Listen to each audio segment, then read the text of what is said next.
আজকে আমরা আওয়ামী লীগ, যুবলীগ, ছাত্রলীগ, স্বেচ্ছাসেবক লীগ, কৃষক লীগ, শ্রমিক লীগ, মহিলা আওয়ামী লীগ, মহিলা যুবলীগ প্রতিটা সংগঠন আমরা আজকে মাঠে নামার একটাই কারণ, মাননীয় প্রধানমন্ত্রী জননেত্রী শেখ হাসিনা কমলমতি শিশুরা ছাত্ররা যে আন্দোলন করেছে, কোটা আন্দোলন, এটা আসলে হাইকোর্টের ব্যাপার ছিল। মাননীয় প্রধানমন্ত্রী কিন্তু তাদের ছাত্রদের পক্ষেই ছিল।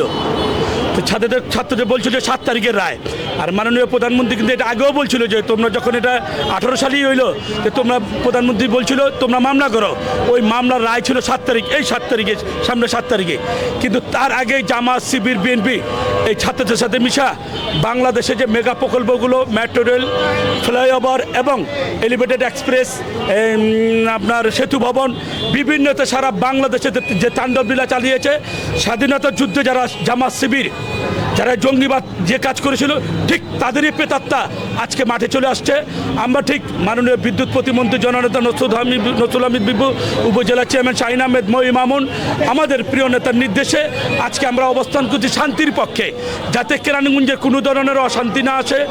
আজকে যে মাননীয় যে সরকার যে পদক্ষেপে নিতে যাচ্ছে জামাত, শিবির, জামাত রাজনীতিতে নিষিদ্ধ করার জন্য, তা আমি মনে করি এটা বাংলাদেশে একটা ভালো পদক্ষেপ নিয়েছে। অনেক দিন যাবৎ আমরা এই অপেক্ষায় ছিলাম যে জামাত, শিবিরের এই যে রাজনীতিতে নিষিদ্ধ হওয়ার একটাই কারণ, আজকে যে ঘটনাগুলো ঘটছে, বাচ্চা যারা মারা, স্কুল ছাত্র যারা মারা গেছে, কলেজ ছাত্র মারা গেছে, শিক্ষক যারা মারা গেছে, তাদের ইন্ধনেই তারাই গুলি করেছে আড়াল থেকে। আমার দৃঢ় বিশ্বাস, আমি বিশ্বাস করি, আমি রাজনীতিতে এই সংগঠন থেকে এবং আমরা প্রত্যক্ষদর্শী আমরা দেখেছি, আমরা কেরানীগঞ্জের কমলমতি ছাত্রছাত্রীরা নেমেছিল, আমরা কিন্তু মাননীয় বিদ্যুৎ প্রতির নির্দেশে আমরা বিদায় করে দিয়েছি। কেরানীগঞ্জে কোনো অপ্রীতিকর ঘটনা আমরা ঘটতে দেই নাই, কারণ ওরা ছাত্র, আমাদের সন্তান, আমার ছেলেপেলের বন্ধুবান্ধব, আমার আত্মীয় স্বজন, আমার ভাই ব্রাদার, ওদের সাথে আমাদের কোন ছাত্র সমাজ যখন বুঝতে পেরেছে, যখন তারা 5 জন সমন্বয়কারী, 35 জনের 66 জনের সমন্বয়কারী 5 জন ডিবি অফিসে গিয়ে বলেছে যে আমরা এর ভিতরে নাই, সারা বাংলাদেশ থেকে একের পর এক চলে আসছে, আমরা কোটা আন্দোলন ছেড়ে দিয়েছে, আন্দোলন যা করেছি তার থেকে বেশি পেয়েছি। এটা আসলে প্রধানমন্ত্রীর রায় ছিল, প্রধানমন্ত্রী বলেছিল আদালতে যাওয়ার জন্য। আসলে তারা আদালতের জিনিস প্রধানমন্ত্রী শেষ, হাইকোর্টের জিনিস প্রধানমন্ত্রী শেষ করতে পারে না, বিরোধী দলে কেউ শেষ করতে পারে না। আমরা মনে করি যে মানুষের জানমালের নিরাপত্তার কারণে জামাত, শিবির যাতে কেরানীগঞ্জের কোনো ধরনের এই সাধারণ মানুষের এই জানমালের নিরাপত্তার জন্য আমরা মাঠে আছি, মাঠে থাকবো, মাঠে থেকেই যাব আমরা। জয় বাংলা, জয় বঙ্গবন্ধু। দেখুন, এই কোটা আন্দোলন হচ্ছে বাংলাদেশের অপমর ছাত্রদের আন্দোলন। সরকারি চাকরির জন্য তারা যে কোটা সিস্টেম ছিল সেটার পরিবর্তে তারা মেধার ভিত্তিতে নিয়োগ হোক সেটা চেয়েছিল। সেখানে সরকার একমত এবং সরকার সেটাই রায় দিয়েছিল, পদক্ষেপ সেটাই নিয়েছিল। কোর্ট থেকে যখন একটা সিদ্ধান্ত আসলো, 2 জন মুক্তিযোদ্ধার সন্তান যখন রিট করার পর কোর্ট বলল যে না, কোটা থাকবে, তখন আবার বাংলাদেশের অ্যাটর্নি জেনারেল তিনি আবার এই কোটা যাতে তুলে দেয় তার জন্য আবার কিন্তু আপিল করেছিলেন, এবং এটা আদালতের বিষয়, আদালত রায় দিবে। যখন এই রায়কে বাস্তবায়নের জন্য ছাত্ররা মাঠে নামলো, সেখানে কিন্তু সরকার তাদের বিপক্ষে ছিল না, বরঞ্চ আপনারা দেখেছেন শাহবাগে যখন বসেছে সেইখানে কিন্তু পুলিশ তাদেরকে প্রোটেকশন দিয়েছে, তাদেরকে সহযোগিতা করেছে। এবং তাদের এই সুযোগটা নিয়ে বাংলাদেশে যারা বিশ্বাস করেনি, স্বাধীনতার বিরোধী চক্র, জামাত, শিবির, রাজাকার এবং তাদের সাথে যুক্ত হয়ে বিএনপি এবং ছাত্রদল, তারা এই তাণ্ডব চালিয়েছে। আমি দৃঢ়ভাবে বিশ্বাস করি বাংলাদেশের ছাত্র সমাজ, সাধারণ ছাত্রছাত্রীরা কখনোই বাংলাদেশের কোনো স্থাপনায় আঘাত করতে পারে না, এবং তারা করেনি। এই তাণ্ডব যারা করেছে, এই নৃশংস হত্যাকাণ্ড এবং যে নারকীয় যে তাণ্ডব চালিয়েছে, মেট্রো রেল জ্বালিয়েছে, এগুলো সম্পূর্ণ করেছে স্বাধীনতা বিরোধী চক্র, জামাত, শিবির, ছাত্রদল এবং বিএনপি। আমি তাদেরকে ধিক্কার জানাই, এবং সেই নারকীয় তাণ্ডব যাতে আর না ঘটাতে পারে সেই জন্য সমগ্র বাংলাদেশের জনগণ আজকে বুঝতে পেরেছে, এবং আমরা সেটা থেকে সহযোগী আইনশৃঙ্খলা রক্ষাকারী বাহিনীদেরকে সহযোগিতা করার জন্য আমরা আজকে মাঠে বসেছি।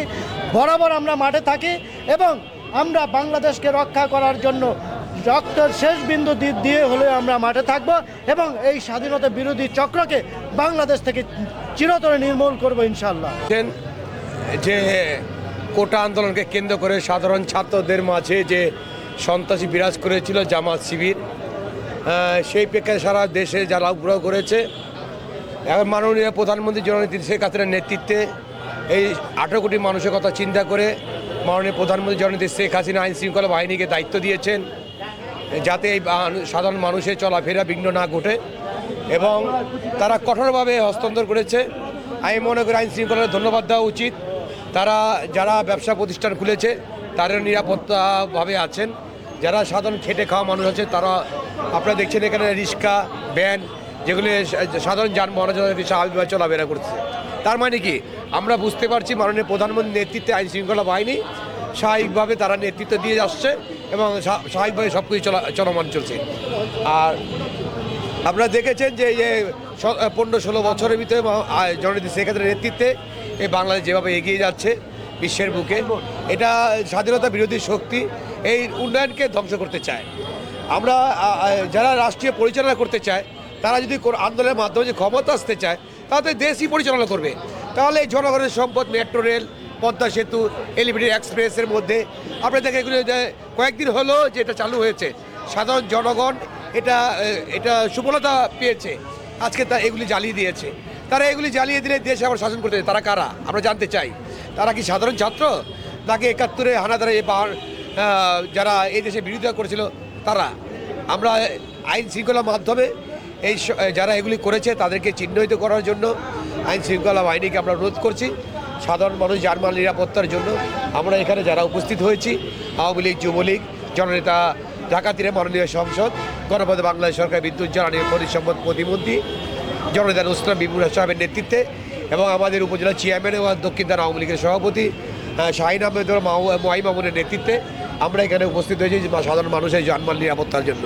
এই গত কয়েকদিন যাবৎ দেশে যে চলমান সহিংসতা, আমরা দেখেছি যে ছাত্র আন্দোলন নামে যে সহিংসতা, আসলে ছাত্ররা যতটা রাজপথে ছিল তাদের দাবি দাওয়া আমাদের প্রধানমন্ত্রী মেনে নিয়েছেন, এবং ছাত্রদের সাথে আপনারা দেখেছেন জামাত শিবির এবং কিছু জঙ্গি সংগঠন ঢুকে তারা দেশে ব্যাপক নৈরাজ্যক ধ্বংসাত্মক কার্যক্রম চালিয়েছে, দেশের রাষ্ট্রীয় সম্পদের অনেক ক্ষতি করেছে, এমন ক্ষতি করেছে যেগুলা এখন সেরে উঠতে আমাদের প্রায় 1 বছর লেগে যাবে। দেশের এত ক্ষতি জামাত শিবির করেছে, এবং এই সহিংসতায় যারা নিহত হয়েছে আমাদের মাননীয় দেশনেত্রী জননেত্রী শেখ হাসিনা, আশা করি উনি নিহতের মধ্যে যারাই আছে, আমাদের ছাত্রলীগ বা সাধারণ যারা আছে, যাই থাকে উনি সঠিক তদন্ত করে উনি এটার বিচার করবে, এটাই আমি আশা রাখি। ধন্যবাদ। আসলে আমরা শুরু থেকে দেখেছি কোটা আন্দোলনের যেই নেপথ্যে নায়করা বা যেভাবে তারা যেই দাবিটা করেছে, সেই ক্ষেত্রে বাংলাদেশ ছাত্রলীগ, যেহেতু আমরা ছাত্রলীগ ছাত্র সমাজের প্রতিনিধিত্ব করি, তো আমরা শুরু থেকেই আমরা বলে দিয়েছিলাম যে সাধারণ শিক্ষার্থীদের যে যৌক্তিক বা ইস্যু ভিত্তিক যেই দাবি থাকবে সেই দাবিকে বাংলাদেশ ছাত্রলীগ সমর্থন করে। এবং এই দাবির জন্য আপনারা জানেন 2018 সালেও ছাত্রলীগ এই কোটা আন্দোলন যারা করেছিল তাদের পক্ষে থেকে আন্দোলন করেছে। আমরাও এই আন্দোলনে সুস্পষ্টভাবে আমরা এই আন্দোলনকে সমর্থন দিয়েছি, প্রথম থেকে জানিয়েছি। কিন্তু সেটা আপনারা জানেন যে সাধারণ শিক্ষার্থীদের মাঝে কিছু অপশক্তি প্রবেশ করে তাদেরকে সেই ঢাকা বিশ্ববিদ্যালয়ের যে হলগুলো রয়েছে সেই হলগুলোতে গুজব ছড়িয়ে এই আন্দোলনটাকে একটু ভিন্ন পথে নেওয়ার অপপ্রচেষ্টা করেছেন একটি দল। তাদের কাছে ছিল, তাদের উদ্দেশ্য ছিল আসলে কোটা নয়, তাদের উদ্দেশ্য ছিল এদেশের সরকার বিরোধী কোনো আন্দোলন তৈরি করার। আমাদের সরকার, আমাদের মাননীয় জননেত্রী শেখ হাসিনা এই কোটার যে আন্দোলনের যে দাবি করেছিল সেই দাবি 93% রায় দিয়েছে কোর্টের মাধ্যমে। কার্যত 93% না, 98% আসলে মেধাবীদের পক্ষে রায় গিয়েছে। তারপরও এই চমৎকার একটা রায় হওয়ার পরেও একটি পক্ষ, একটি গ্রুপ এই আন্দোলনটাকে ভিন্ন খাতে নেওয়ার অপচেষ্টা করেছেন। আপনারা দেখবেন যে রাষ্ট্রের গুরুত্বপূর্ণ যেই স্থাপনাগুলো রয়েছে, যেমন বিটিভি, মেট্রো রেল, রাস্তাঘাট, বিভিন্ন স্থাপনায় তারা অগ্নিসংযোগ ঘটিয়েছে, সেতু ভবনে অগ্নিসংযোগ ঘটিয়েছে। এই চমৎকার একটি ছাত্রদের পক্ষে রায় হওয়ার পরেও কেন এই ধরনের আক্রমণ হবে? এটাই কার্যত স্পষ্টই যে একটি পক্ষ যারা স্বাধীনতার পক্ষে কখনোই কাজ করেনি, যারা 71 সালেও এদেশের সাধারণ মানুষের উপরে ঝাঁপিয়ে পড়েছে, যারা ওই রাজাকার আল বদর বাহিনীদের সাথে হাত মিলিয়ে এদেশের স্বাধীনতাকে বিলম্বিত এবং নস্যাৎ করার চেষ্টা করেছে তারাই এখনও কার্যকর রয়েছে। আমাদের দুঃখ লাগে যখন আমরা দেখেছিলাম 2001 সাল থেকে 2006 সাল পর্যন্ত ওই স্বাধীনতা বিরোধীরাই বিভিন্ন মন্ত্রণালয়, বিভিন্ন রাষ্ট্রদূতের বিভিন্ন অ্যাম্বাসিতে, এমনকি এই স্বাধীন দেশে তারা গাড়ির মধ্যে বাংলাদেশের পতাকা উড়িয়ে চলেছে। এই দুঃখ, এই লজ্জা পুরো জাতির। তা আমরা এখানে এসেছি আজকে, আমরা ছাত্র সমাজের পক্ষ থেকে আমরা এখানে এসেছি যাতে করে এই যে স্বাধীনতা বিরোধী পক্ষের যে জন্য যে আজকে যে একটি ঘোষণা আসতে যাচ্ছে সেটাকে আমরা স্বাগত জানাই। এবং আজকে জাতির প্রত্যেকটি মানুষের কাছে, মানুষের বিবেকের কাছে আমার প্রশ্ন থাকবে একজন ছাত্র সমাজের প্রতিনিধি হিসাবে, যে যারা স্বাধীনতা বিরোধিতা করেছে তাদের বিরুদ্ধে আপনারা রুখে দাঁড়ান, এই অগ্নি সন্ত্রাসের বিরুদ্ধে রুখে দাঁড়ান। আমরা সাধারণ ছাত্রের সাথে আমাদের ছাত্রলীগের কোনো সংঘাত হয়নি। আমরা ছাত্রলীগের বাইরেও আমরাও সাধারণ শিক্ষার্থীদের যৌক্তিক দাবি, ইস্যুভিত্তিক দাবিতে আমরা সবসময় পক্ষে ছিলাম এবং ভবিষ্যতে পক্ষে থাকবো।